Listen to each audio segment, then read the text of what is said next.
Bir şu farka tutulma meselesinde başlangılın beni bir soru kızıklandırıyor.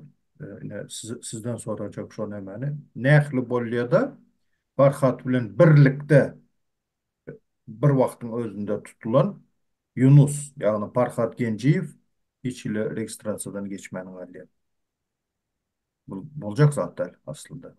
Hiç ile akla sığmayacak zaten.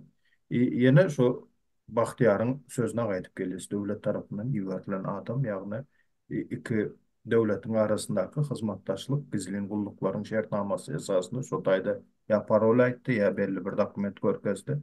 Ben görünmeli deldi. Men de şonu Okey. yalırak öz soruğumu özüm Qayda şuna cevap vereyim. qayda bir zat bar da atamar daga.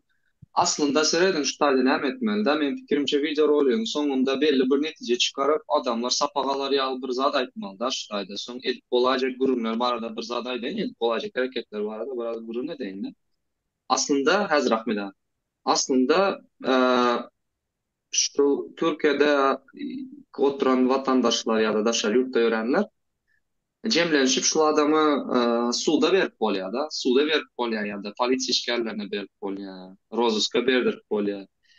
Ýöne şu köp vatandaşlaryň özüniň e, resmi namalarında kemçilikler bolanlygy sebäpli de hökümet tarapyndan eýem şu belli bir derejede çak goýulanlygy sebäpli e, yaşayan yurtlar, hususan Türkiye'de yaşayan raýatlar hukuk meselelerinde doğal hareket edip bilen ok. Yani Orslan naklı var da biz bu maşki tika kaşka değil. Naş hataydı yine zorajen.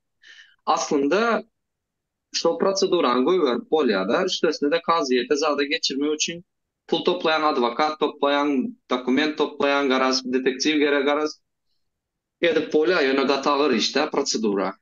Hem köpüsünün başam çıkýan derdir.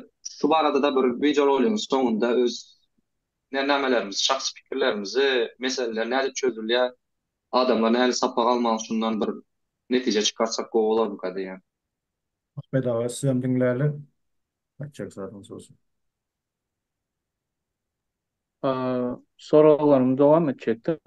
Seyredin şu herkili versiyalar boldu. Nem için Farhat şu bütün zatları düşünen soňam Yunus'un yanında kaldı. Men öz versiyam var. Hani adamlardan, bilen tek adamlardan karz aldılar. Yalanlar bilen. Şimdi bütün karzlar Farhat'ın üstünde. Yöne şu Farhat Genciyev Farhat'ın önünde öz üstüne aldı. Sen al, men sonra özüm verelim deyip. Doğrudan. Bak sen. Şey de aydandır. Olmasa Yok Farhat. sen al. Ha? Sen al bana geçir men advokata geçirýän şonyaly işleýärdi kadar. O şun işleýärdi da o. Sen al bana geçir Doğru. menem advokata geçirýän advokadan как положено etmeli işine eder şol adamları çıkarars ya näme alıp çıkars diýip şonyaly Hı hı. farkada. Принцип Şimdi Farhat şu Ferhat Genceyev bilen arası bozulsa ayrılsalar bütün bu karzlar Farhat'ın üstüne kalacak. Doğru değil mi? Şunun için hem şu отношениясını bozmayacak bolandır. Mecbur. Yani kapkana düşen böyle. Kapana. Men fikrimçe. Ben Olam versem. doğru. Olam Hı hı. doğru. Ýöne şeýle sora göze çykýar da gapy garşylyk sora Ahmet ağa. Ýagny näme üçin Farhat 30 ýaşyna ýeten ýaş erkek adam şol edilýän işin aňarsynda bir egerde näme Yunus sözünde durmasa ýa-da bir pula gezek gelende gatly bir näme meselede şol ähli jogapkärçilik boynuna düşjekdigini düşünen ok diýip pikir etýärmiz. O zada düşünmeýän adam akly kem adam bolmaly. Farhad akly kem adam däldi. Demek ya yok ya şu derecede onanan olmalı Yunus'a Ya şu derecede ya da şol benim derecede versiyam da biraz gepimi bölecek ama 2022 yılda Novut tez yılda bile oturduk da endi. Şonda Yunus içeride otur, arkadan geldi menem şaşlık bir şey otin. Şonda şonda ettim dedim. Farhat in son kez gaydı şimdi yani. On sonra ken aytımdan yöne basıydı son kez şonda ettim Farhat dedim.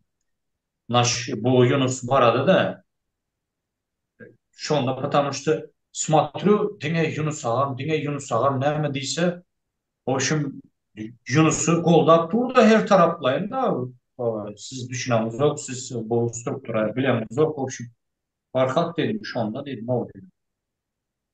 Sen dedim eğer karar 2022 yıl 2022 yıl 20, 21, 22 sen dedim ne adamdan kömek aldın ne kömek verdi ne pul verdi sana sponsor olacaktı seni ekecekti seni giyintirecekti ay şu zatlar o caninin gözümü açay zat diyende var ha.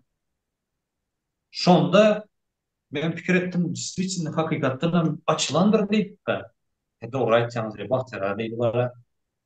E, Şundan sonra deydi bir neyse bundan sonra işe çıkacak normal o şimdi işleyecek özüme birazcık eğiliş kalacak diye görüp dur bilip dur da yine şu ikimizin aramızdaki bolan gurumu var ya şu Yunus'un yanında gurumu etmedi. Ulan Mehmet ya hayır dedi benim boş ver fark sene olur boş ver dedi. Serede otur yakında biz gideriz diye yani şu diye Bahtiyar'ım diye içeri almayası bu şimdi. Bahtiyar'ım içeri almayası. Ben çok manı suratta senin prezidentlik aparada ben dedi. Ne ama koydur yani dedi. Boş ver dedi bunlar boş değil bunlar boş kurum etti yapın. Sen bunları seyretme bunları dinlemezsin beni dinle beni. Beni dinle ben seni doğru yoldan elterim farkar. Böyle böyle. Сыграли на его амбиции, значит. Сыграли на его Да, амбиции. hani şu основной beğeniye şu oğlan nesi pozisyonda oturum baktıra ben dedi. İyi bir eşittiniz mi Denovski dedi o charger'lı aparatın içinde oturan hiç eşittiniz mi diye beğenip böyle. Ay, no düşüntür Polonot da oğlana. Interview hakkında Bahtiyar, yadında mı? Sizler maşında geldiniz yanıma interviewda. Bahtiyar, Da. interview almak için. Şonda Farhat ne mi dedi? Benim alan bozkurtluğum. Bozkır'ın. No, uberişem. Ütkeşik. Bana her ay 12.000 TL mi töleyeler? Da bulun Eğneşik veriyorlar. Bari da yalantı da orada mı? Bari da yalantı. o var. Yalan bu Farhad'ın yalan da yine takıcı Yunus'un yalanı da o. Ben başta o takoy Hı SMS сообщениялар koyuyor belediyeden hı. Yunus'a da o. Он же говорил bize ait diye de ben elimde Bozkır'ın var. Yunus bize ait diye. Yine bana belediyeden ne koyuyorlar? Короче, formatlı neme Yunus Begley yine şu günde size şu aylık 12 bin lira aylık geçer.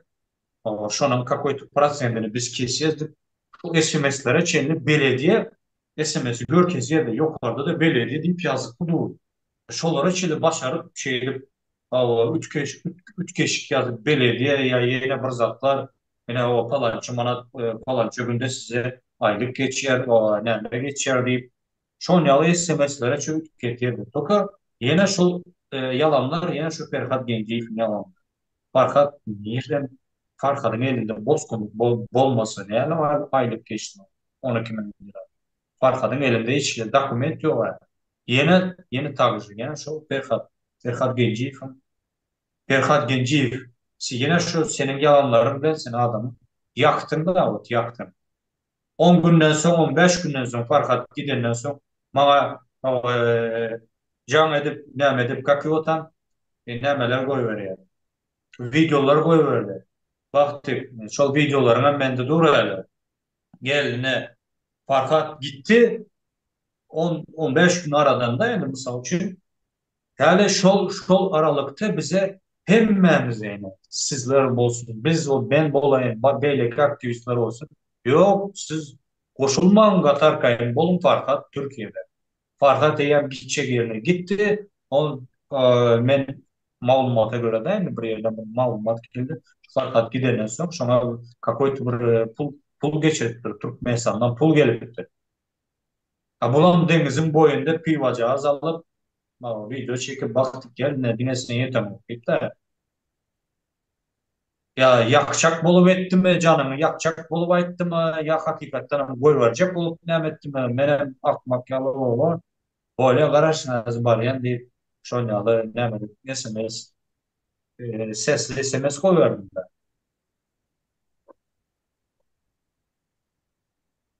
Hem de yine Indi sizin baksa, aklınızda beren sorularınıza yine çok Berkat Gence'yi yalanları.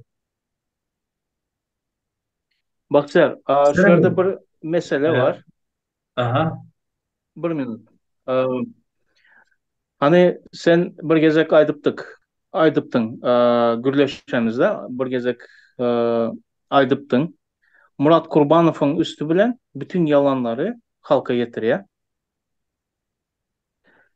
Aa, Trubkanı koyan son bu Murat Kurbanov men mankurtum oldu. Ne mi diysem şunu ulu ile yayınlayadı, üstünden gülüyordu. Şu zat bu arada ayıp versen.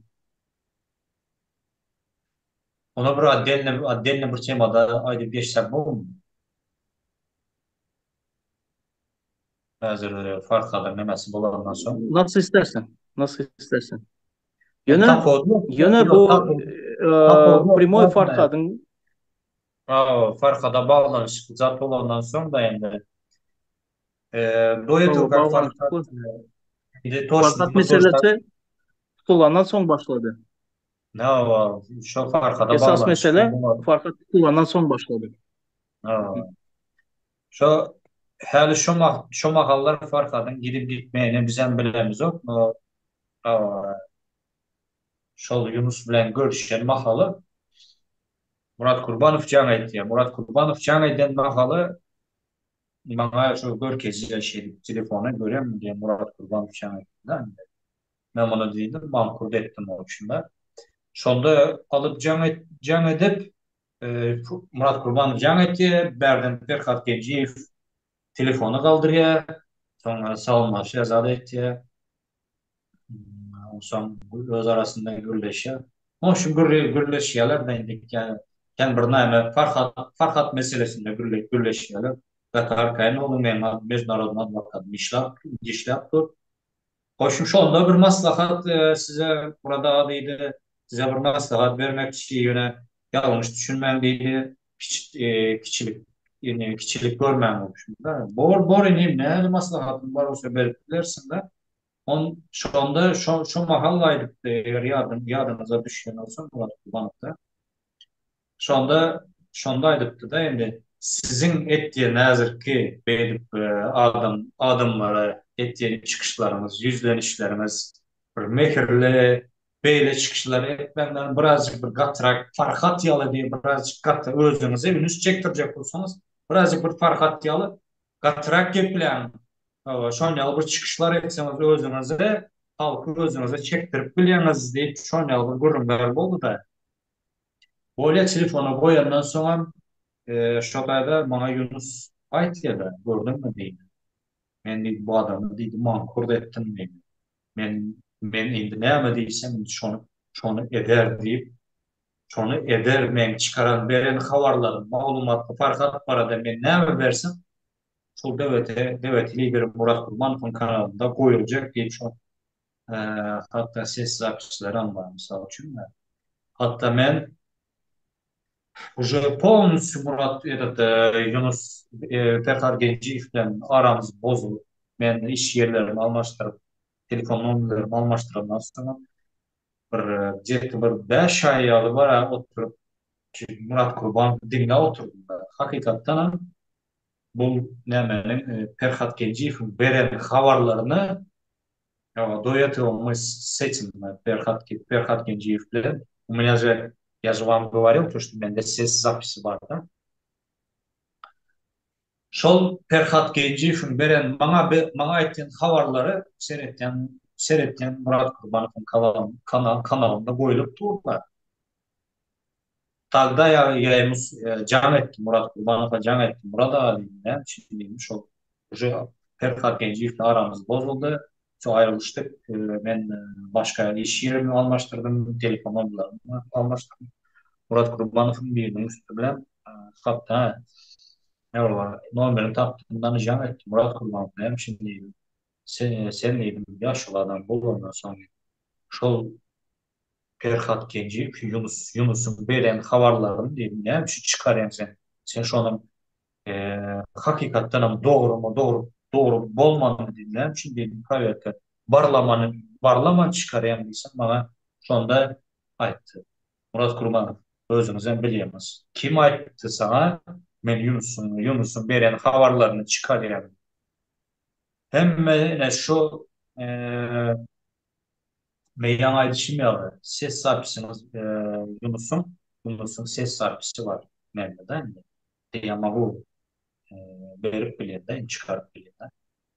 Şonda Japonya oturuştu. Bu adam misal için eden yanlışlarını boynuna almayacak olup yok men ya Ferhat Yunus'un beren havarlarını men durakta akmakta çıkarıp. Onun asamın değil. Hakikaten ama şu Yunus'un beren havarlarına Murat Kurbanov kanalında arkaya çıkarıyordu. Ne Farhadcı'yla ve gitti Farhad'ın Türkiye'de Farhad. Eyle de ayda otursan dastanan ayda oturma gerek. Hem adamlar biliyor şu kuşun havarlar çıkmadı mı? Çıktı da doğru değil mi? Benim de bir yerde Murat Kurbanov kritikaları çek. Bol oturamam yani hakikaten Murat Murat Kurbanov'un eden yanlışlığını boyunda almayacak olup biraz şokayda yok ben Yunus'un beren haber çıkarımı bir son yalı gürleştik. Son gördüm bu adamla gürleşmek biz полезно bir zatta düşüntürmek. Потому что до этого menden ömen bir neçe adamlar can edip duydurttular şolar.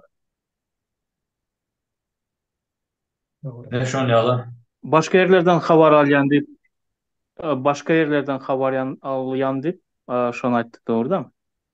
başka Dine yerlerden Yunus'un havarını çıkarama.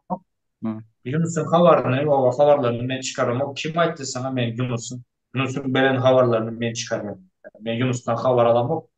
Ha. Yunus'un beren havarlarını вообще-то ben çıkaramam. Я знаю, говорит, то, что Hmm. Yunus, ben biliyorum, говорит, то, что ben yalan gep bile oturup ben de biliyor diye da biliyorum diye. Ha, biliyor olsanız misal için ne gerekli olarak sonra havarlarını çıkarım. Şimdi Serhat Bakçet, şu bir zada gürleşettim. Hemmeniz bilen istoçnikler. Farhat'ın istoçnikleri vardı. Şolar üsteli şolan kömeği bilen haberler çıkarıyordu. Şimdi Farhat yok bolan son hiçbir istoçniği bilen haberlaşıp bolanı.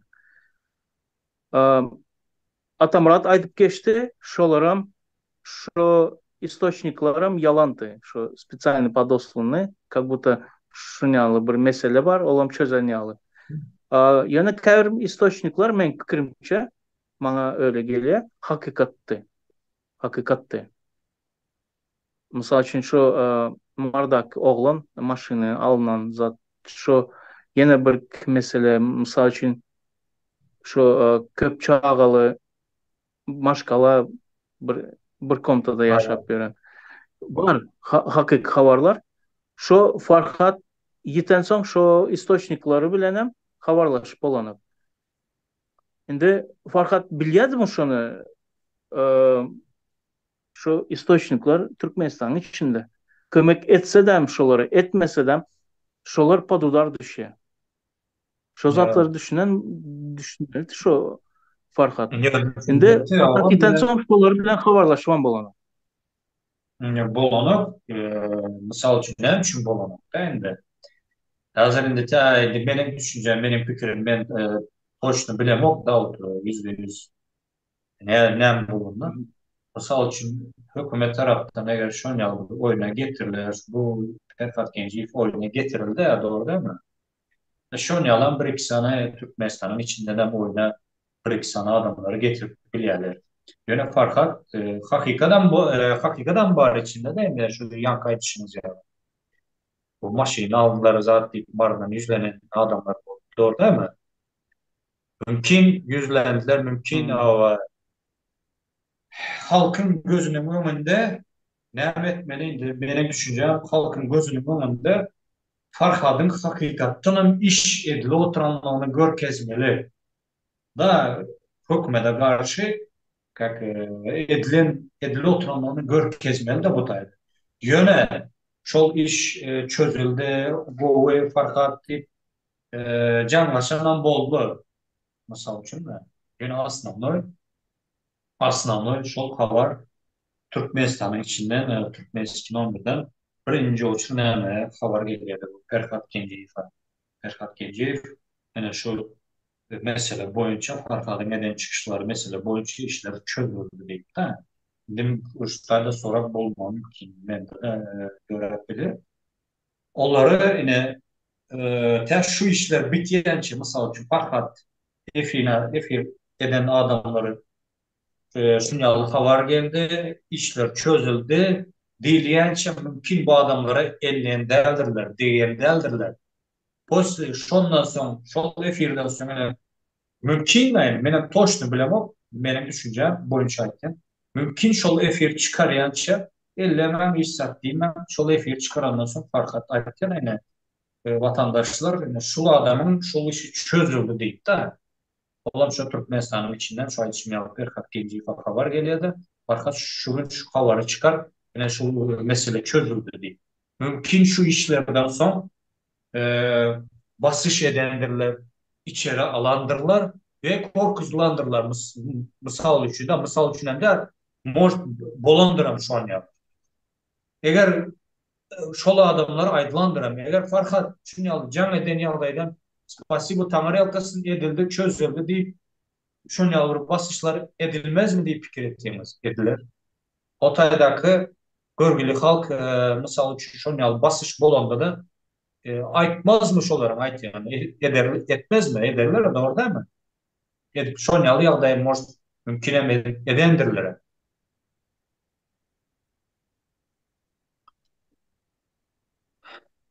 Endi serek baktık. Baktık.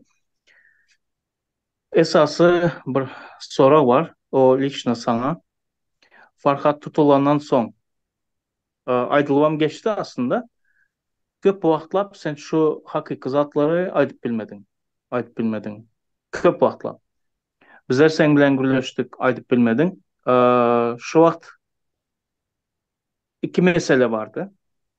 İki hope vardı. Biri senin peşindedir Yunus.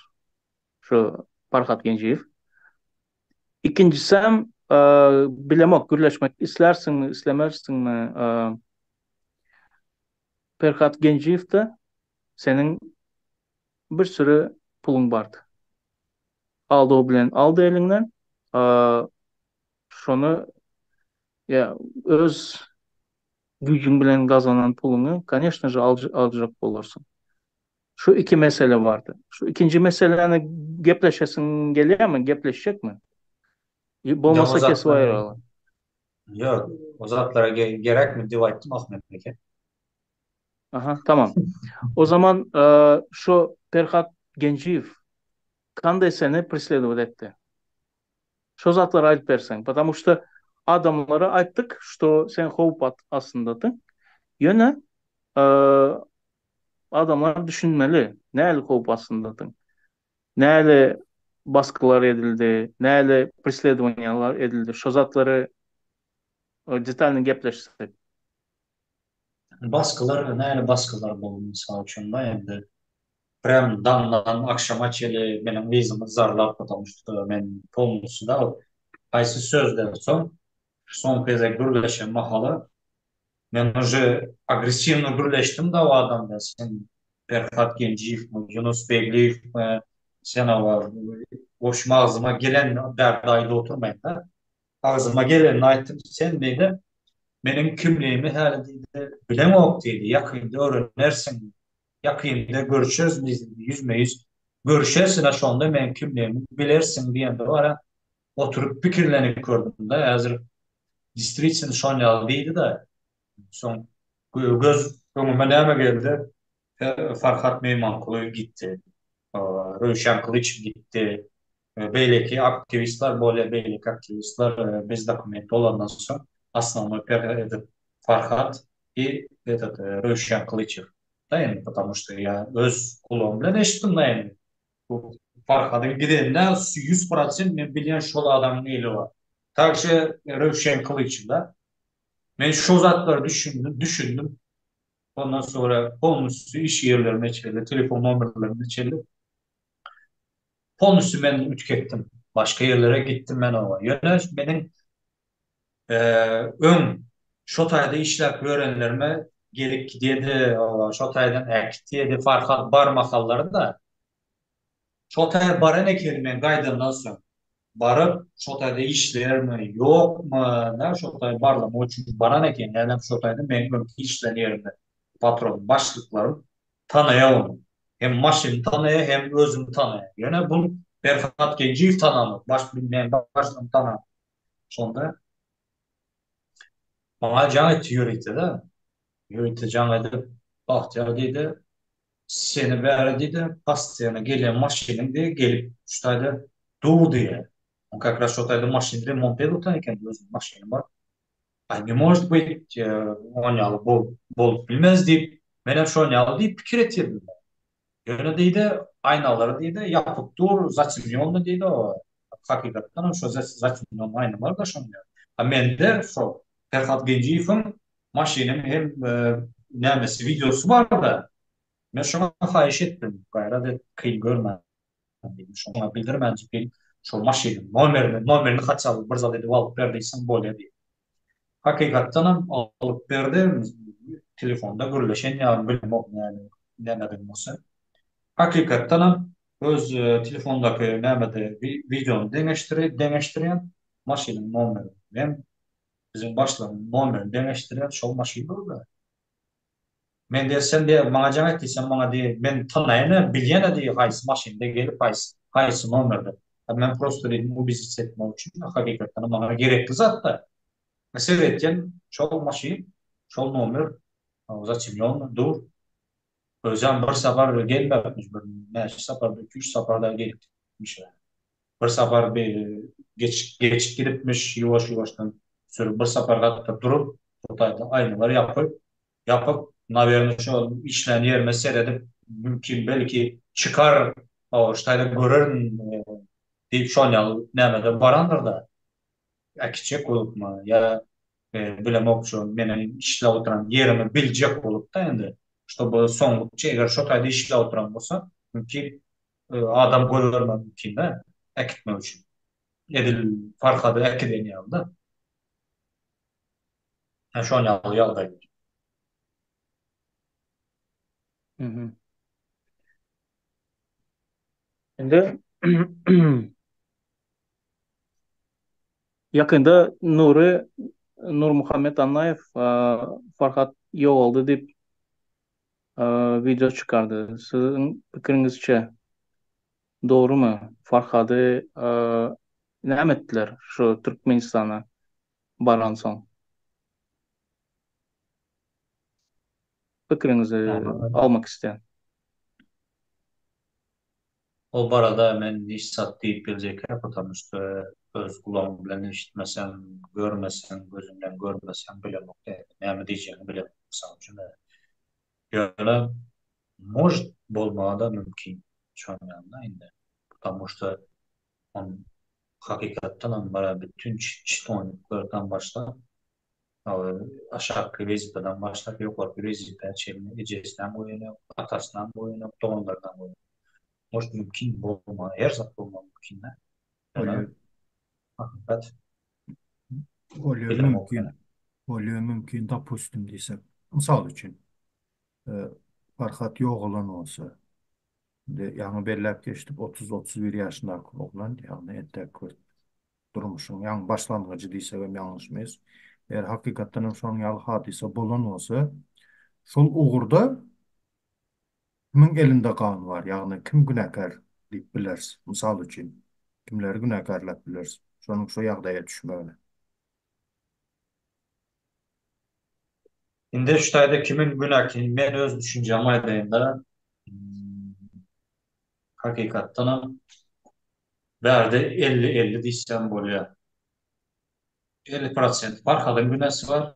50%'den bu hemenin günesi var. Ferhat Genceyev. Benim için Farhad'ın günesi var. Benim hem günem baktı. Misal için da yine Allah Teala bir göz veriptir da, kulak veriptir. Sen böyle başta aldanıpsın, varıpsın. Senin gözün var, kulağın var. Sonra şu madde çeli sana edildi mi? Birazcık bir analizin var. Analiz et, gör, deneştir, gör. Hakemlerin doğru mu? Doğru geliyor mu? Yok mu? Sana şu madde çelini 3 yılla vaada veriptir. 3 yılın içinde hiç bilmem sana yerine getirmem. Sen şondan bir mani çıkar. Biliyorsun da doğru değil mi? Yani berde farklı günahkar. Onun bir farklı günahkarlayacak. Değil mi? De berde distriksin her kimin misal için bir yeri bir iş yerden bakalı hem mezat özüne bağlı. Doğru ettiğim mi yanlış ettiğim mi? Benim düşüncem şu anda 50-50 değilse var. Ahmet ağa sizin nähili pikriniz var? Sol uğurda yani hakikaten hem aradan çıkan olsa Farhat yani kimin elinde kan var şu temada şu tematikada deyip sonra kuşun dur.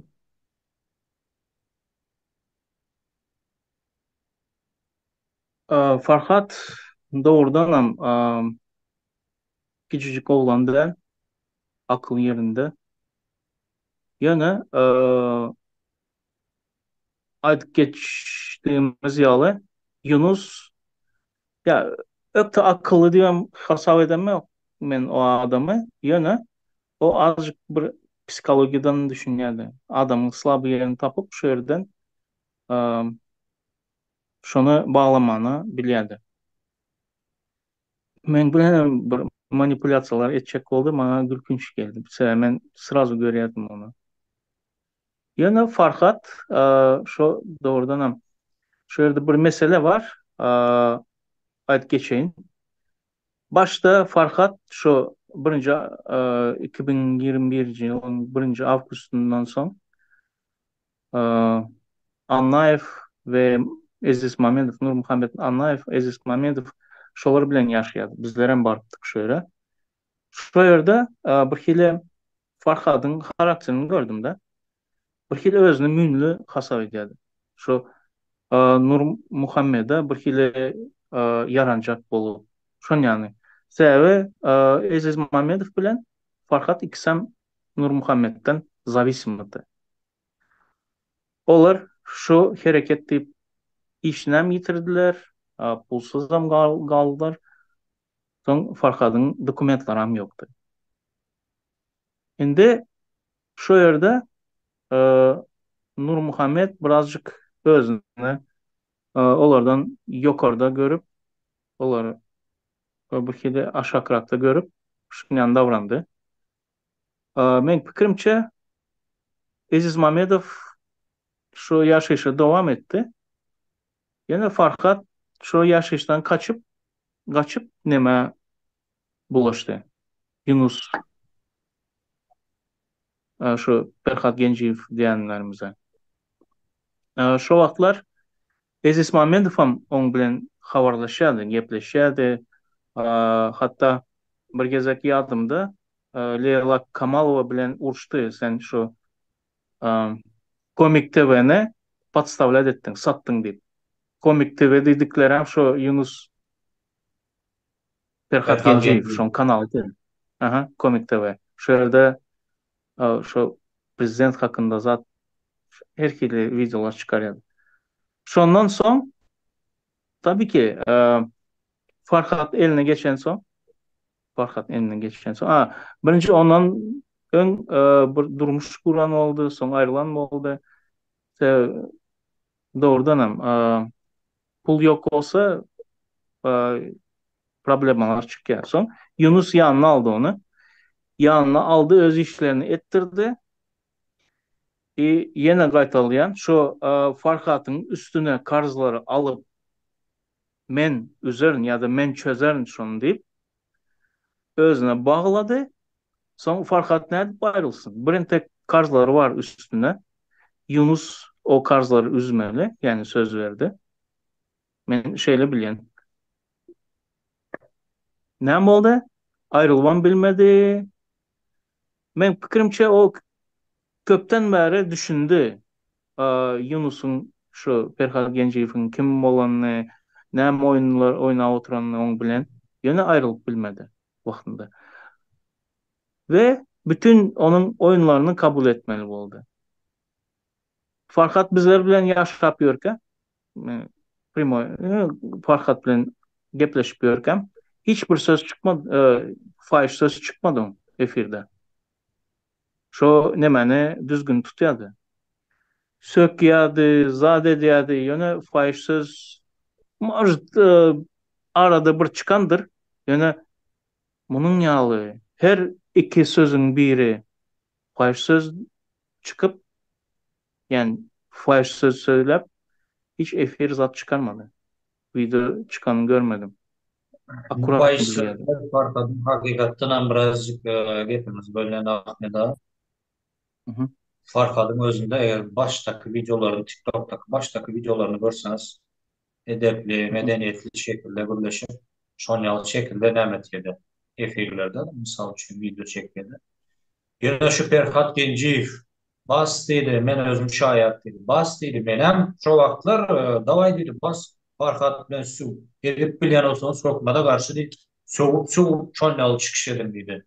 Bu hükmede şonyalı soğup çıkış etmesen dedi. Bunlar düşünen ok dedi, bilen ok dedi. Şey edip böyle başta benim biraz bir akmaklık ettik böyle çıkışlar edip birazcık soğunup falan. Sonra hem şu vaktin geçmeye bilen bu Rövşen Kılıç bilen aramız satlaşıp birazcık bir maslahat verdi de endi uzaktan Denoğlu bolandan son Denoğlu da orada ama uzaktan bolsa da biraz garındaşlık var ekan şol düşündürüp aytdı edip dedi etken çıkışlarım bolonu diyenden soň men şu fahiş sözleri kesildi aramam kesildiysem böyle şonda Ferhat Genciyev can edip davay baktık sen çoğu koşulamak bu işlere sana bir Farhat yalı bir canlı bolsana yine ben şolara bildirmeyecek olayım da şöyle bir maslahat verildi bolonok deyip de endi. Böyle men şu madde işte o şey edip sıfıyadım ben. İşte şey çıkmalı ya da işten goranok var gepleşip o bel arkayan gepleşip böyle mavzuat deyip yine şol fahiş sözlere Ferhat Genci tekledi. Aslında Farhat men özüm deydi arkanda duracak deydi. Ha, o aparatta bizim deydi adamlar bulanırsan sana hiç kim deydi. Türk'te de Türkmenistan'da hiç kimden visa dedi. Bilmiyorum. Yani Ferhat Genci yani Farhat'ı Hatta Reinberg'de hatta Farhad'ın özüne de Reinberg'den bir neçe adam bir maslahat verdi. Farhad etken senin bu çıkışların diye böyle et yöne hayırsız bir medeniyetli şekilde yo ben gat özüm bilen deyip nemetmezin neyle Meni gürleşmek. düşündürmez düşündür. Zerem ayttık neçe gezek. Ova Ne menin var? sözlerim bu arada biraz aylayın şotayda. Eee ol menin özümün günem hakikattan ham yok. Indi emme zada Farhad'ın ya Yunus'un boynuna atmalı da otayda menin özümün günem var sebebi. Menin eden yanlışlığım şotayda näme? Asıl men onu yanlışlık diýip pikrem edem ok. Men o sögünçlerime wara dogry aýtsam, puşman edem ok. Eden sögünçlerime. Şol kanun bozulma bolsa da. Sebebi men indi daşar ýurda çykan, indi bir näme şol bir howpsuzrak ýurda geldim. Ondan öň Rossiýada, Türkiýede bolan wakalar bar. o SMS'lar, sapşenyalar, gorkuzmalar, öýe gelmeler, bir topar nämeler daýym atsanan zatlar bastı. Nädip kime ýüz tutmaly soň prawowy mechanizmlara gelken düşünemok. Gahar, gazap, soň abida, zlost, yekelik, emmener zatlar garışdy da içimdäki bar nämen döktüm da gaharym döktüm men şonda. Bonu gaharym döktüm. Endi Ýöne, bir soragym bar. Mhm. ýöne hemme zadyň çeni çaky bar da günde edip duramok da ýem soň. Belli bir wagt boldy, gahar gazabym döktüm de. Şondan soň men düşündüm, bol Farhat näme üçin emişe beýdip sökýä, özüne janygyp zaý edip diýip her bir zadyň çeni çaky bar, ol hemişe söwnüp dursaň özüň saglygyňa da ziýanly da ol. Soň şol içine girip zaý edip başlagandan soň maksady okkunly belli bir meýilnama boýunça edilýän hereket ýaly hereketdigine bir netije çykaryp başladym da özüm. Şo zat şu. Ahmet abi. Ayrıyım berdi. Sana bir sorağım var. Sen şu tutulanda hani seni içeride tuttuklarında sana sen ulanlarında zatta bayış sözleri ulanyadılar mı? Dökýätler mi? Hawa, elbetde. Watan dönügi, ejesi palan, ejesi je, üstesine de meniň duwa ýurtuna gyzdyganlarym bar, Atamradaga da bilýärsiz hem tanaýansyň şol proses hereketlerine gatnaşan Türkiýede. Şo taýda da näme edip ýören ha, Neme amaralny hereketler edip ýör. Tribalizm tematikasında kemsitici sözler kullanılıyor da. Ha? Tribalizm tematikasında yani sizler şatırlar zat Milliyetçilik. Hawa. Millet ayırmak. Hawa devlet millet Millet reisleri ayırmak. paraçylyk bar, millet paraçylyk bar. Şol milli howpsuzlyk serediň bir zat aýdyp berjek şu taýda gowy sora gozadymyzlar. Şo meni saklan milli howpsuzlygyň ofitserlary hemmesi de arassa teke dilinde gurulayan ofitserler. Teke dilinde, teke dialektinde. Özem Aşgabat teke dialekti. Ünsülerseniňizler biraz şol mary töwerekdäkilerin teke dialekti biraz ýumşakrakdyr. Men hiç kim kemsidesim gelenok bu taýda. Ýöne şol ahal hem Aşgabatda, hususan da ýaşlaryň arasynda şolaryň gurruny biraz derskirak görünýär da. Belki olar ol erwet niýet bilen gurulayan hem däldir, belki şol dialekt şonky aldyr da. Ýöne şol derski ahal dialektinde gurlaşýarlar. Birinciden, ikinciden hem näme IBS-den maşyna mindirip şäher komitetine, näme şäher polisiýa bölümine alyp gelýärdiler da şonda. O Katalaşkada alyp gelýän polisiýa işgärleri gözüňe gowy bolup görünýär da olaryň ýanynda. Näle diýsem, hemişe flewaplylar, hemişe nägile. Kaçan seretmeseň lewaplylar protest etjek bolup durandyrlar. Kaçan seretseň lewaplylar dawa etjek bolup durandyrlar diýip özbekler zatlar diýip şatyr diýen söz ulanan ogalar, olar tat diýen söz ulanýar. Tat. Ulanýardylar oga. Bir ofiseriň aýdan gurrun gepi bar. Näme şol yüzüme näme bilen urup duran wagty, Jenaýat kodeksi bilen yüzüme urup duran wagtlarynda bir ofiser bar şotaý, soň ýitip gitdi ol. Başta näme etdi? Şol birinji getiren günlerinde Jenaýat kodeksi bilen yüzüme uratyldy. Şonda näme aýdan gurruny bar, näme diýdi şonda häzir? Kaçan seretmeseň näme diýdi hale? Lewaplylarda Lewapda doğrudan hem Lewapda diýdi şol näme berkrak saklamaly bular diýär. Tohumy näberli, bulan tohumyny Allah bilýär, bularyň arkasy kimden, özbek hem däl, türkmen hem däl, kim bilýär bular doganyň falan edeýin diýip şol Jenaýat kodeks bilen yüzüme uran ýerler bar da. Bar o zat. Ol Ol giň mesele da, ol giň mesele. Böyle ama biz temadan kendi bir uzaklaşmalı. Şu farka temasından nesip olsa Reynbert bu barada yakın günlerde yine ne ders Ayratin. Gülün yani ben bu evindeşlerimize soru verdim Reynbert'e. Sen cevap vermedin şu soruya. Senin fikrin vacip men için. Nur Muhammed Anlayev video çıkardı. Farhat amanatını tavsırdı. Yani aradan çıktı, yok oldu deyip yani Türkmen hükümeti şuna alıp bardı deyip belki görensin, eşitensin şu videonun mazmununu.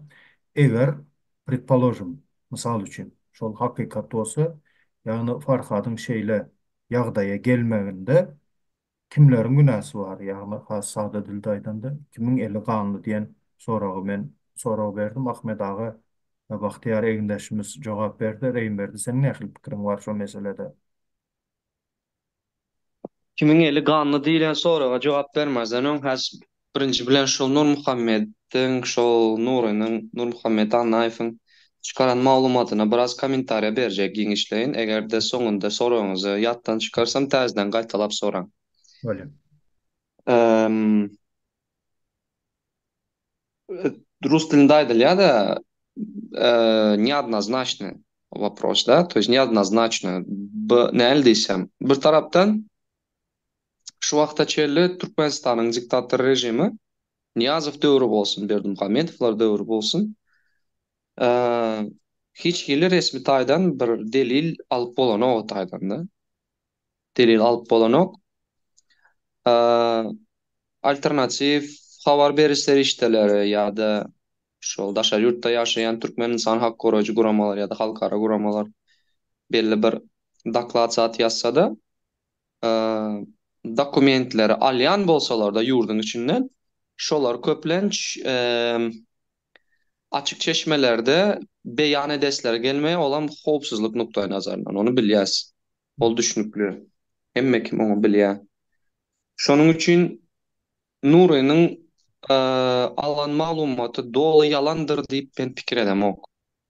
Ýöne başga bir tarapdan eger halkara kanunçylyk derejesinde üns bersek delil ýok diýip bilýär-de Türkmenistan hökümetine dep garşy bir näme görkezseň aýdylda. Ene sen şunu öldürdüň, zaýatdyň diýse aýdyp bilýär-de delil görkez diýär. Türkmenistanyň hiç kili resmi nam alyp bolanaga. Olar bilýärler ha prosedurany, bürokratiýany bilýärler ha. Şol bir tarap. Kimiň ele ganly diýilen sora. Eğer предположим, eğer şeyle deyip misal alsak, misal için предположение bilen nemeti menem anık neme bilen aydamak.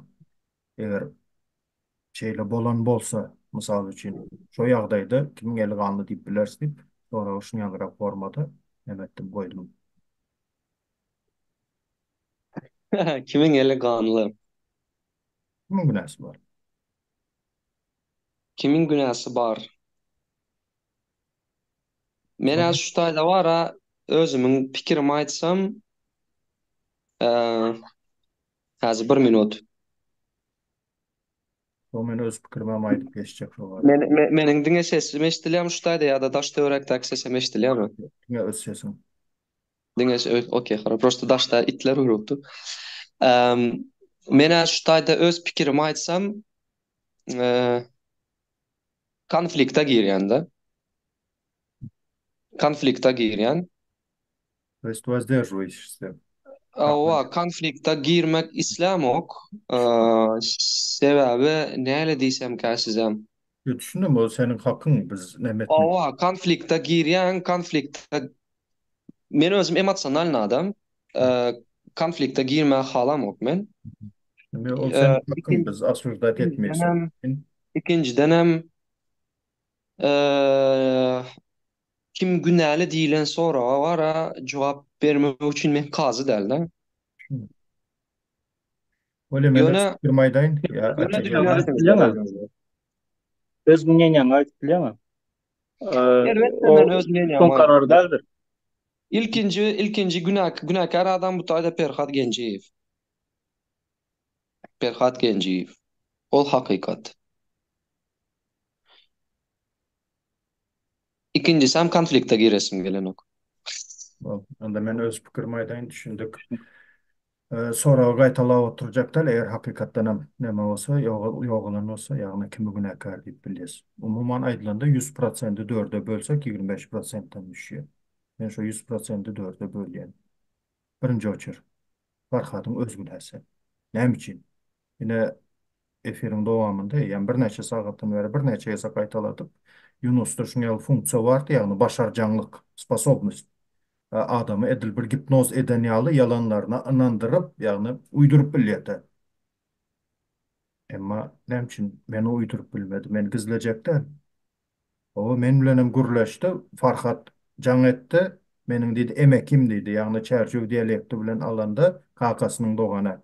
Ne şu bilenem gürleşti dedi. O Yunus'tu. O ay eğitmeli, beyitmeli, şoların öz dilinde gürleşmeli, sövmesen bolan yok yine neme getirip men sonra koyun. Cevabı ne mi? Sen diye bu zatlara diye politikada diye. Politika plaşatkasında bolup geçen zatlara diye suark ettiğinde maska bilen, suarışını maska bilen seyrede otursun. Hayır şu maskanı diye. İş onu dedip cevap okumda talkat etti. Men ondan bir zat sorayım. Ol bana suarışını maskadan gurrun veriyor.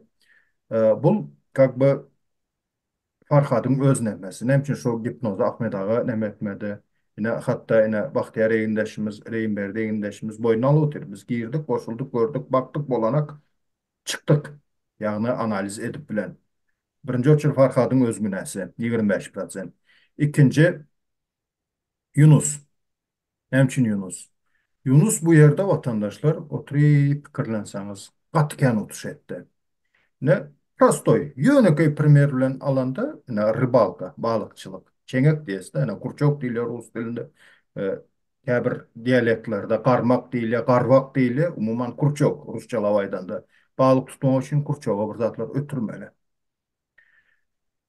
İnformasiya almak için esası bolup biler prezident aparatında kimler arkadağlı serdarımıza yani hakimiyeti iyilep oturan vezifedeki adamlar şolara karşı kimler bolup biler öz elinin aşağındakiler bunu anıklamalı. Bunu anıklamak için ne etmeli? Yani Kurçova Najif götürmeli. Av götürmeli. Yani Farhat şu Najif'e oldu. Yunus ulandı şu nemede. Hatta vatandaşlar men öňem aytdım. Yine dam aytdım. Bir gezek bir çatda vatanı görün. Şunu akşam vatan havarlar programmasını görün. Plan ministri işten kovuyor şu diye. İşten kovuyor. Ay men inanmadım. İnanmadım. Şu dinlen vaktim inanmadım. Yani men vatanı gördüm şu gün. Hakikaten familyada den gelip dur. Şu ministrin nemezem den gelip dur. Bu maglumatı kim koyuyor biliyor? Şu gün vatanda bolacak zaten şu gün kene haysimiz aydıp biliriz. Dört adam ustaydı. Hiç haysimiz aydıp bilmeyiz. Demek içinde işleyen adamlar inandı. Ha, şulardan bir zat çıkacak o sebebi göre otursunuz vatandaşlar. Ministerler nece yumuşak kreslanın üstünde oturan olsa da özünü yitti ingen üstünde oturan yaldı ya. Sebebi içinde bir ya iki maksimum üç sansı öyünde bir ayağını uzatıp can veren olmasa hem ministerin sonu ovadan depo olup tutar otur. Elbette bu zatların sonuna çıkmak için bir hareket etmeli diyen özgür fikirli adam bolandır. Bolmasa Farhat şu maglumatları nereden alsın? Demek şoları anıklamak için Farhat Nazifka oldu. Edil Kurçoğ'a ötürülen. O kurçuk mu, o buzov mu, buzavaç mı, ne mi? Umuman. O. Son, Abi, öyle dine yurdun içinden kimden gelen informasiya yurdun için biz bilmeyiz. Kimler iyi veriyetti? Ne aklemedi iyi veriyetti? O adamlara bir yanda. Bu Yunus Genciyev, e, Yunus Beyliyev yani Farhat Genciyev'in eden otuşu bu bir otuşu. İkinci yani bellep geçtiniz sağ olun. Farhat tutulandan son yani yanıp duran ot biraz rahat nemesi düştü. Ha, hükümet Alman bilir eken bu aktivistleri. Men çıksam значит men amalyalar men yitirýärler. Bu ikinci utuş. Üçüncü utuş. Üçüncü utuş. Yani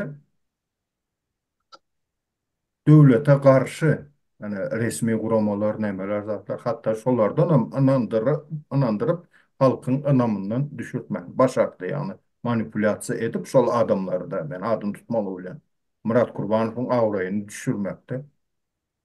Konkrette onat nemetti. Oynadı. Indi ol Murat Kurbanov bilen öz arasındaki neme o. Nähli bir-birine inançan olsalar. O indi 25% yükledik mi Yunus'a? 25%, 25%. Haçanda Farhat tutulanda, vaxtında, indi Farhat tutuldu, pikir edim, apendisit adamın apendisit yarılacak olup dur. O davay şuna kömek edelim, ne edelim, dur. Falan yerden falanca doktor gelmeli. Şol operasiya için. Ol doktor, gelecek doktor. Gelmeyecek doktor mu? Yolda probkada kalacak mı? Avariyada olacak mı? Yine bir şol gelsin, şol operasiya etsin. Şol gelsin, şol operasiya etsin deyilip dursa adam can verer mi, vermez mi balnoy? Apendisit yarılar mı, yarılmaz mı? Edil şonun geldi. Her bir minut kımmatlı bolup duran vakta, barga tutulan vakt. Koşulmam. İki tane halkara dereceli advokat var. Şolar işlav otur. Siz hazır koşulsanız, advokatlar öyküler, abijatsı eder, çekiler, arkada alıp giderler. Koşulmak. Koşulmak. Ana şu adamın yana adını tutmalı oylayan bağışlan. Murat Kurban, eli kanlı. 25% men şonu yükleyin. 75% oldu mu? Kalan 25% Türkmenistan hükümeti. Türkmenistan hükümeti adam nähili cinayet eden bolsa da doğru söwýeti. O adamı sövmeye hakkı yok, sövdü mü? Şona göre adamı açık suç edip, şona göre cezalandırmalı. Ama Türkmenistan hükümeti onu etmenligi belli zat. Bu yerde Türkmenistan hükümetinin günahsı. Nürnberg prosesini alsak, misal Nürnberg prosesi milyonlarca adamı kıran, kurama, yani bir partiya, natsistik partiyası. O hatta şolara suud edip, hatta şolara advokatlar tırca şekabirlerini içinde visilitse yağını dar ağacından boynuna yüp asılmalı. Şolardan alıp biliyor. Hatta şol adamlara advokatlar предоставить ediliyor. Но Ama это всеобщая декларация прав человека, o каждый имеет право на да, самозащиту. Это однако правильно. Туркменистан это нарушает. Turkmenistan не соблюдает. Не то, что нарушает, не соблюдает. Hatta şu Nürnberg prosesinden bir nemene misal getireyim. Baraklar diye ayratın diye erkeklerin, ayalların, çağaların çıkıp bilmeyeyim şu barağın içinden apırlyon saat nemedildi mi kapı yapıldı mı da çıkıp bilmeyeyim. Şeyle bir ayılganç sesler eşidildi diye yarım gece diye yarı gece şeyle bir ayılganç sesler eşidildi diye şu nemen içinde. Son ertesi diye kapolardan soradık. Kapo olan düşen bilen yöne Nemslere hizmet et diye. Şu kapolardan soradık diye dünkü ses nemetti diyse şu gazıvı kamerada Tsiklon B bilen zehirleyerler iken Tsiklon B getirilip yetiştirilmedi diye. Yetiştirilmedi. Yolda probka olandır, başka bir zat olandır, neyim olan bolsa o teknik sebeplere göre Tsiklon B gelmedi. Atçot yazmalı diye şunca adamı likvidirt ettik. Çağalar yanıp duran pece, juvoizm yaptık. Fikret görün. Juvoy çağağını yanıp duran pecin içine juvoyluğuna tıklıyorlar. Gazıvı kamerada gaz bilen öldürmezden. Şolara hatta advokat veriliyor. Şolara hatta advokat berip son sözü dinleniliyor şoların.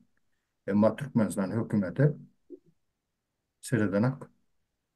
Kalan 25%'inde men Türkmenistan hükümetinin boynuna yükleyin. Tak işte men dörde bölen şu yankı sorağın cevabını bağışlan etcek zatınız olsa devam edeverim. Ahmet ağa edeverim.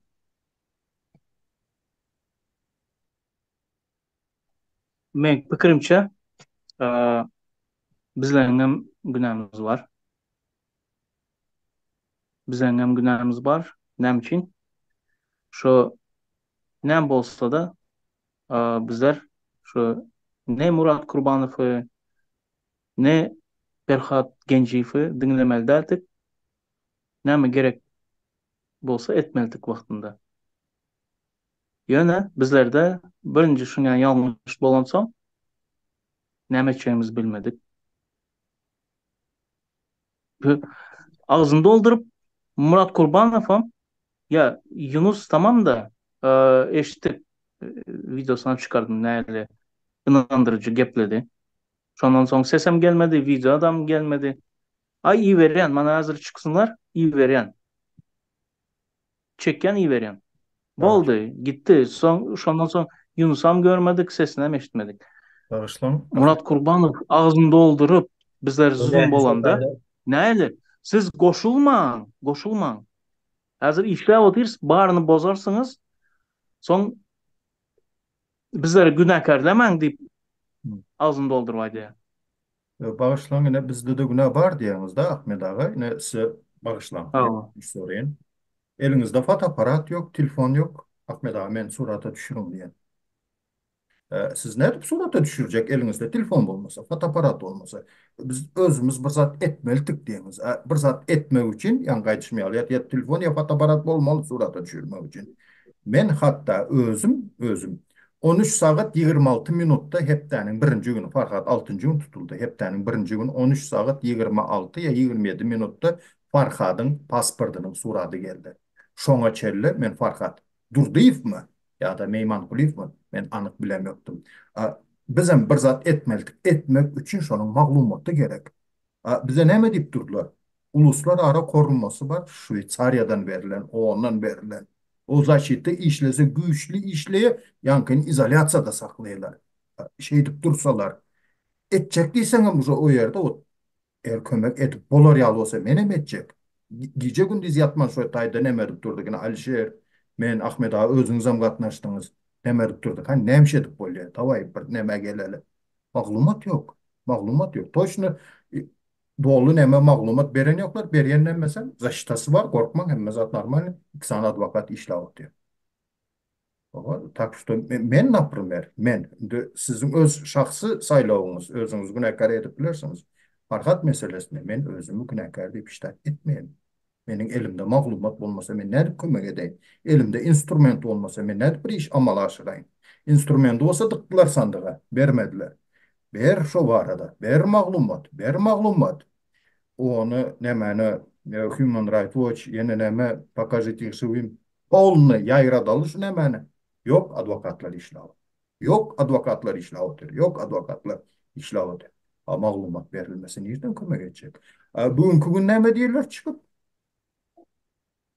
O hatta o yerden bu yerden paylanışılan maglumatlarda üstüne atanak koyup geldi. Şunça wagtlap yok yalan muzatlar yalan vardı da o bu ýeňiň ýygnagynda näme diýdi? Есть сведения о том, что его забрали diye. Näçe aýlap özüniň ýalňyş, bu zatlar ýalňyş. Diňe ýalňyş, meninki dogry diýip gelen adam bardydan ýene şu ýalňyş diýen maglumaty öz agzy bilen aýtdy.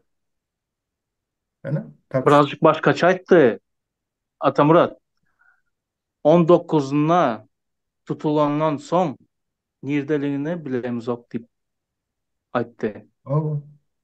Bu besede. Но есть сведения, Şonça что его wagtlap. забрали diýip. Şu Indi swedения, özüne ýalňyş diýip gelen gurrunlar da şonuň. Birazcık efiri keselim de o. yo bir zat aýtjak şu ýerde. Bolýa Farhat yetişmedik wagtynda gitti oğlan. Ondan soň Röşen Kılıçev o fahiş sözler ulanan nokta medeniyetli çıkışlar edýärdi. Hatta doğru temaları galdırıyordu. Şu oğlandaken yanlışım yoktu çıkışlarında. Prosta o yanlış ellere düştü. Он Yanlış ellere свидетельствует. düştü. Рощен Кылычев, скорее всего, много чего знал. От него избавились, вот и все. Röşen Kılıç А почему мы его не aynı geçti защитили? mi abi savcılığa? Почему не Yunus'un защитили его? kimliğini çıkaracak ortaya diyende Yunus этого не хотел. Bana özü can etti de seni gördün mü şu videonu çıkardı dedi. Yakında bunun dedi yoğuna köyecek dedi. Özüne can etti otini de alanı yok dedi. Он этого и хотел, да, они хотели этого, чтобы Yunus'un kimliğini ortaya çıkarmayacak oldu da endi. Şonuň üçin hem Röşen Kılıçev mesela üçün tak на самом деле любой advokat alıp kalıbilerdi. Tamam, o cinayet işleniyor. Bir taraftan. Yöne bäri hökümet, Türkmenistan hökümeti girenden soň etur jasny, belli. Yunus'un kimliğini ortaya çıkarmayacak olup şonuň üçin hem hak edildi. Ahmet ağa, bağışlan. Yine fikrimiz nemet diye men daha beğen yine men çekeleşmede bir hakikat yüze çıkıyor. Spor rajlayıcı istene diye de dostlar yine biz nem için rövşene kömek edip bilmedik diyeniz. Yine men şunu alarak yine primer getireyim. Bir adamdan hani palov pişti mi ya mantı pişti mi deyip soramazdan ön. Şu misal için şu adamı palov pişirecek bolsam ben şunun etini alıp vermeli, keşerini, bürüncünü, soğanını, yağını alıp vermeli. Ondan sonra xahiş etmeli şunu pişireydi. Ondan sonra ben sorap bilyen. Hani palov pişti mi deyip. Biz nem için Rövşen'e kömek etmedik. Nem için Rövşen'e kömek etmedik. Rövşen'e kömek eder yağlı. Rövşen bir neme için de na ekstrinle sluçi için danısını berip koydu mu yine benim pasport danım şolun ne pelança ne kılıç bürövçen pelan yılda doğulan pelan neme eğer men bilen kontakta çıkıp bilmeseniz yine benim doğanım, komşuyum, maşkalam, çağam, yine bir zadım, yine bir zadım. O ene şu nomerlerim yaştan sahranit edip koyun. O eğer men bilen kontakt etse zat etse şulardan hatta bir öğrenip bilersiniz dip. Şol proseduralardan geçti mi Rövşen Kılıçmı? Geçmedi.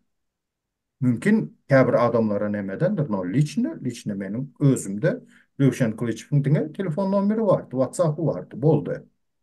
Kömek edeyin diýseňem ýanky şu birinji käşir zat alyp bermezden palov pişdimi diýip o soramaga meniň hakkym ýok. Edil şonuň ýaly biz nämçin şoňa kömek etmedik diýip özümüze şu soragy bermene de bizim hakkymyz ýok diýip düşünýän. Ulalaşmasaňyzam öz pikiriňiz, ýöne meniň pikirim şol.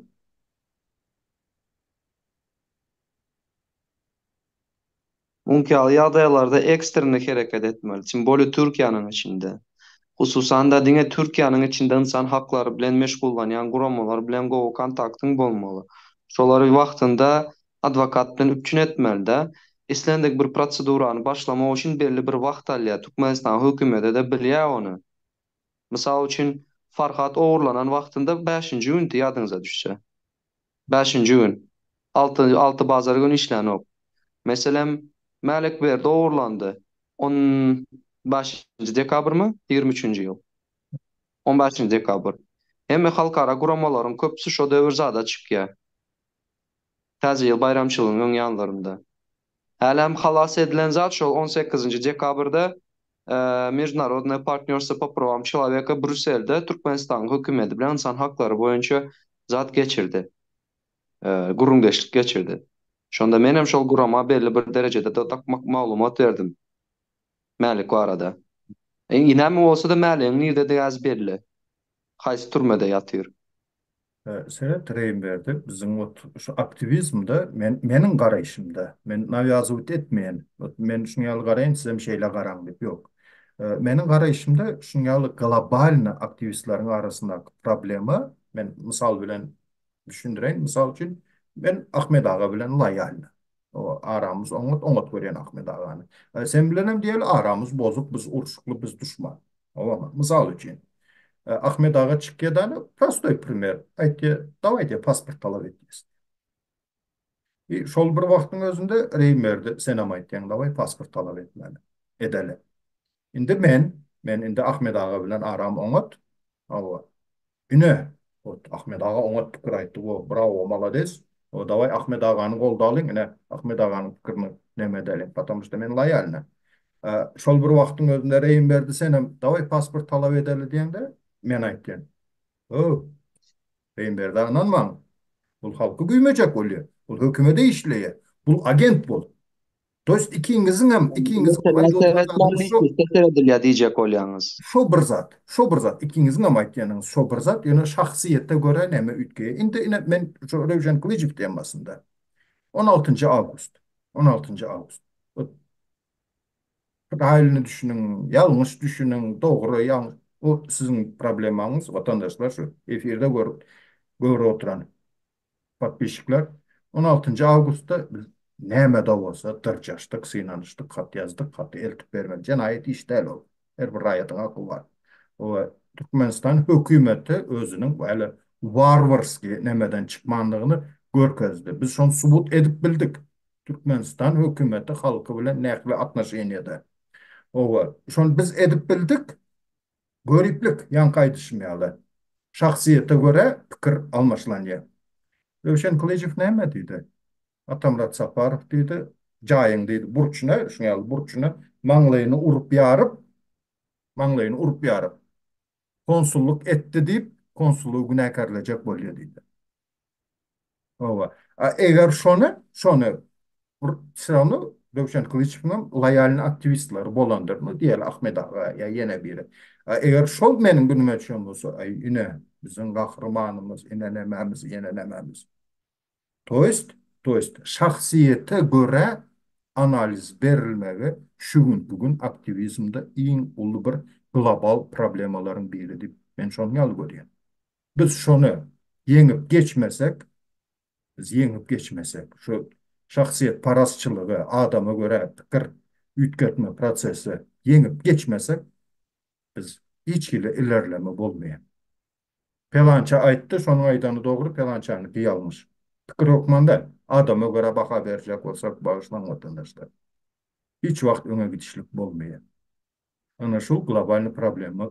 Agzy berlik diýilen zada gitdiňizde siz häzir gepini tümmek gerek. Ha, Как его там başka işler var bol dedeli son bir bizler verecek Reýin sorular berdi sen var. hem aýt, soň nemedele ýyňy alasda. Yo, näme diýeň indi? Şundan sapak edilmeli. Netije çıkarmalı da. Diňe açyk çeşmelere, açyk maglumatlara üns bermeli. İlki bilen özüň goramaklygy üçin. Ay insan hak goraýjy guramalar srazy ýetişer diýilen umyt bolmaly däl, sebäbi olaryň elinde güç onçakly bir täsiri ýok. Täsiri bar ýöne çäkli. İlki bilen özüň nämäni hopsuzlygyň baradaky aladan özüň etmeli. Ve şüpheli zatlara inanmaly däl-de. Hemişe maddi subutnamasy bolan işlere baş goşmaly da. Edilen ýalňyşlyklardan o adamlar netije çıkarar diýip pikir etýän. Esas zat hiç kim ruhtan düşmesin. Indi öňe ser etmeli. Doğru. Men şu yerden hem diyecek, bir taraftan Murat Kurbanov'un yalanlarına inanmamız optuk. Yöne başka taraftan ne fikir ediyorduk? Adam munça yalan aydıp bilmez ha. Munça aldap bilmez ha halkı doğrudan. Bu rentek adamı. Bunun arkasında bir zat vardır doğrudan ama может bizler bilemiz ok. Может на самом деле bir zatlar geçip oturandır. İşlep oturandırlar. Bunun yani vicdansız aldap bilmez adam. Şey de fikir ediyordu. Neticede ne oldu? 4 ay son çıktı, miting kurdu. Farhat nerede deyip kıyırıyordu. Ya senden sorulmalı değil mi? Farhat'ın neredeligini. Böyle aldanan bildin sen, düşündün. Çık ay aldadılar beni. Yalan haber getirdim ben halka. Bağışlan deyip adam zat şey etmez mi? Helem şu yalanını ödüp yapacak öyle. Yapıp gele. Başka taraflara suya. Men bilemok. Mesela hazır Farhat da kengürlemeyin yöne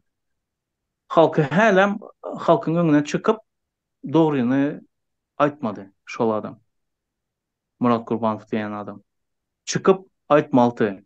Aldandım. Hakikattan nerdeligini bilemok. Yöne yalan haber getirdiler bana. Menem onu halka çıkardım deyip boyuna almalı. Normal adam bolsa. Тем более lider bolup dursun. Bir organizasyany. Hazır şeyler Men açıkladım şu. şonyalı maglumat aytsa, hem son liderlikten düşýän, son meni hiç kim görenör, meni hiç kim takip edenör diýip belki şonyalı düşünje bilen çıkýan derler. Bütün nämenin öňünde awareň düşerdek da. Yok. Düşündüm yani Hazır düşmedi mi? Hazır şu vakt şey edip yönen Biz düşün düşmedi mi? böyle Beter? düşen bizim önümüzde düşünen adamların onu düşünmüyor yöne. Hele Google'da oturan adamlar var. Düşünmedikleri var. Olar O şoňa olar şo Murat Kurbanow'a ýetýändir diýip men pikir etýän-de misal üçin. yok, her kimin öz şahsy pikiri. Bu biz nemek Häzir şo olara bitirse uje söz hiç kim dinlämän hiç kim Men ölen öz adımdan aydayın. Men öz adımdan aydayın. Men şu düşmanım bolsun, düşmanım bolsun. Çıkıp öz yanlışını boyun alıp bilse halkın önünde şu halka çıkıp açık açık aydıp bilse men var şu uvajeniyem bolmasa da şu uvajeniya döreýär şol adama. Ah, hakikat birinci yerde. yok. Sonra Hemme zada bakmazdan çıkıp hakikati aytdı adam. Korkmadı şu hakikati aytmana, öz yanlışını boyuna almana. Men de şu adama уважение dörer. yok, indi o boynuna aldı, almadı, hal bugün emine boynuna alan yok. Dispütünle, yani düşünýärli öňem diye biri beyleksine diye iki adam diye de matal verýärmiş de Zagatka. Dört ayağı var, toynağı var, kuyruğu var, şahı var, özem otu yiye, o öýde saklanylýar, sagılıp süýde alınýar, özem mo dip ses etdi. Şo näme zat dip soraýarmış da. O birdiňe sygyr diýmek galýa da, o bolny şonça näme berilen soň. Şonça delilleri karşısına çıkarıp, şonça delil koyulandan sonra o boynuna alsın, almasın, bağışlan öyle beni kendi bir kızıklandırmıyor. Fakıtlar bilen neçe deliller önüne getirilip fakıtlar bilen getirilip koyuldu. Ondan sonra boyuna allıya mı almaya mı? Ha. Şimdi halkın onu koldama. Şahsı pikire geldi mi? İslese Murat Kurbanov koldasın, islese Bavan Pakir'den kalan qarrı töňe tut var, onu koldasın. Bu özlemesi. Biz o sen ne biçim Murat Kurbanov koldayan senin edenin yanlış deyip benim aytmaya hakkım yok. Şahsı pikire. Koldayan, pazarlısı. Yani yalanlarını çıkarıp koyduk. Boynuna alsın, almasın beni kızıklandırmıyor. Ben fakat ayttım mı? Hatta yine Ahmet Ağa özümüz verilip geçtiniz. Biz anık bilýäs Farhad'ın liderligini. Biz çilim evine çıkıp yine pul alıp barýasysyňdan. Barwan Polşada Farhad nirde. Hançe sen bilýätiň liderligini. Şoň ýaly boyuna alýam, almaýam, o onun problemasy. Vatandaşlar Evet. ýavaş ýavaşdan zoomy jemlesek. Nähili görýär. Hava cemleri başka işlerimizden var hazır şoňa. Hormatly vatandaşlar, şunun bilen biz efirimizi geçirip gutarýarys. Efire gelen egindeşlerimize ýene bir gezek minnetdarlyk. Köp-köp sag bolun. Hormatly vatandaşlar, sizem tomaşa edip seredeniňiz üçin bu efiri köp-köp sag bolun. Pikirlerinizi kommentariýalarda ýazyp bilersiňiz. Ýene bir gezek ýatlatýan negativni, ýagny hapa paýyş sözü bilen kommentariýa ýazjak bolsaňyz utalit ediljekdir. Yine bir aytjak zadım bu video yani çünkü geçirilen Zoom bir neçe kanallarda çıkarılacaktır. Hiç hile davamız yok. Menden videomu oğurladın ya menden aytman skaçat ettin, enen emşettin deyip davamız yok. Hatta beyleki aktivist egindeşlerimiz size de ruhsat veriyoruz. İsteseniz skaçat edip alıp makul bilseniz öz kanallarınızda dolu paylaşıp bilersiniz. Şunun bilen efirimizi geçirip tutarız. Üns verip seyredeniniz için köp köp sağ olun, minnettar.